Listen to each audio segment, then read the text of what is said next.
उज्जैन के पास देवास है और देवास के पास क्षिप्रा नदी है।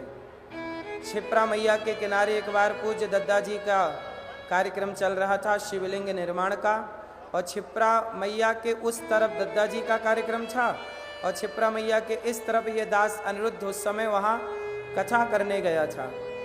तो इस तरफ कथा चल रही थी भागवत जी की, उस तरफ निर्माण चल रहा था। तो यह दास भी सुबह जाया करता था और दद्दा जी का पावन दर्शन करके और शिवलिंग निर्माण किया करता था। तो मुझे भी दद्दा जी के उस कार्यक्रम में उनकी उपस्थिति जब थी तब मुझे भी उनके चरणों में बैठने का दर्शन करने का सौभाग्य मिला। दद्दा जी दिव्य विभूति हैं और वो चले गए, मैं ऐसा नहीं कहता।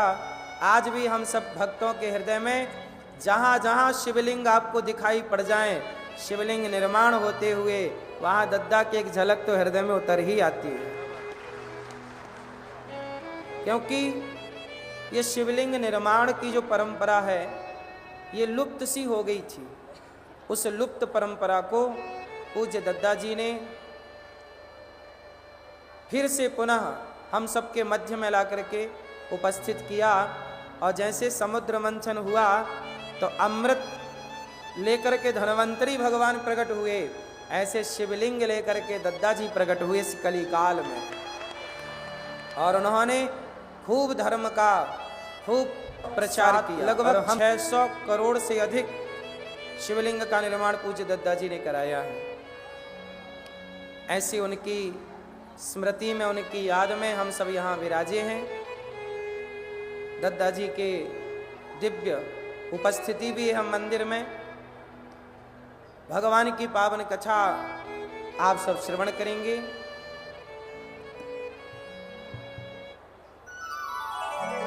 प्रिय भक्तों, हमारे क्षेत्रीय विधायक भैया श्री संजय पाठक जी, जिनके द्वारा ये सारा आयोजन हुआ है, एक बार उनके लिए भी तालियां बजाएं। उनकी मेहनत, उनके प्रयास के लिए तालियां। भगवान की दिव्य कथा आप लोग सुनते हैं। भगवान की कथा जीव मात्र को कृतार्थ करने वाली है। कम करो, ई को कम कर दो, बहुत गूंज रही है आवाज।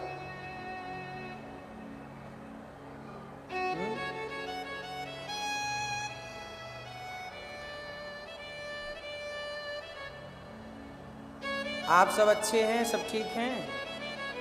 मैया शोर ना करो मेरी माँ।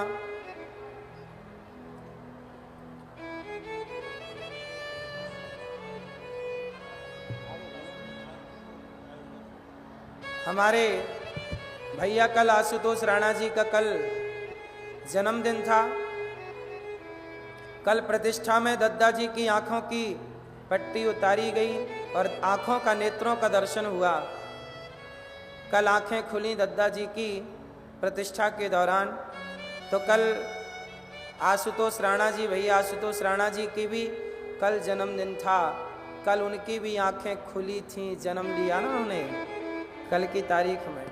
तो कल उनका भी हैप्पी बर्थडे टू यू था और उन्हें भी खूब खूब शुभकामनाएं। इतने बड़े पद प्रतिष्ठा पाकर भी अपने गुरु के प्रति समर्पण आशुतोष जी का है, ये वंदनीय है।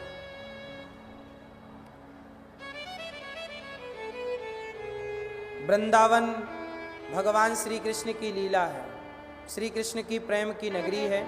जाते और दद्दा जी शिव के, तो बताओ शिव जी का मंदिर आपको क्या मैसेज देता है? मैया, ओ पंचायती मैया, है कि पंचायत? अब सुन लो मेरी माँ, बताओ शंकर जी का मंदिर आपको क्या सिखाता है? शंकर जी किसकी माला पहने हैं? किसकी? सर्पों की, नाग की, सांपों की माला, सर्पों की माला। मैया बताएंगी, पीली मैया सर्पों की माला क्यों पहनती हैं? पहनते हैं शंकर जी। क्यों पहनते हैं मेरी माँ? ये पीली मैया आगे बैठी हैं, झोला लिए। बताओ मेरी माँ, शंकर जी सांप काहे पहनते हैं? नहीं, शंकर जी गले में सांप और भभूति क्यों लगाते हैं? शंकर जी की जटा पे गंगा क्यों है? शंकर जी का वाहन बैल क्यों है? गणेश जी का वाहन चूहा क्यों है?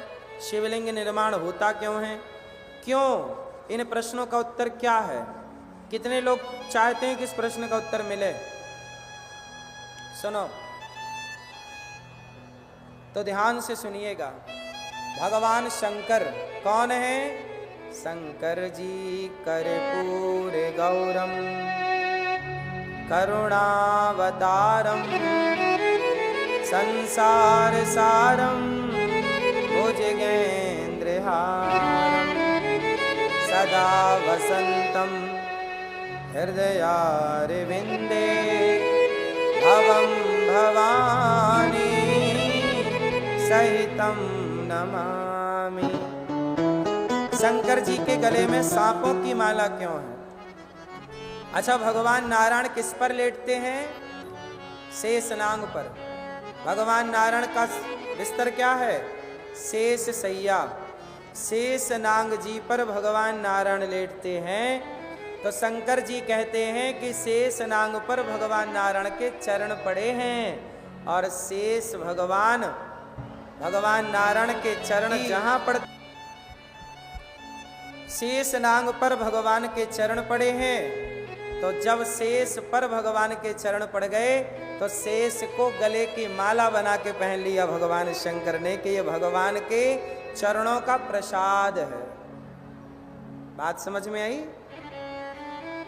शंकर जी कहते हैं सांप क्या है? काल ब्याल मुखग्रास त्रास निर्णास हेतवे।